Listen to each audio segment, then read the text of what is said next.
Top 7 loan application na super legit and super worth it applyan ngayong 2026. Yes, tama nga yung narinig nyo dahil once na maaprubahan kayo dito sa mga babanggitin ko na baka wala pa kayo, ay nako, dapat eto yung mga una nyong sinusubukan lalo na kung kayo ay baguhan pa lang sa mundo nga ng utangan online.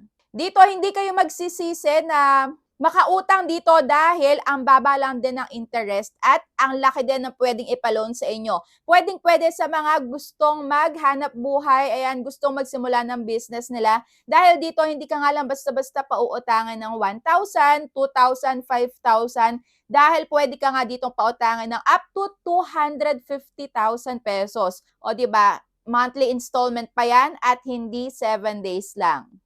Kaya kung naghahanap ka nga ngayon na talagang malakihan, hindi mo na kailangan pumunta personally doon sa kanilang mga office. Ayan, kahit sa malayong lugar, dahil isang valid ID nga lang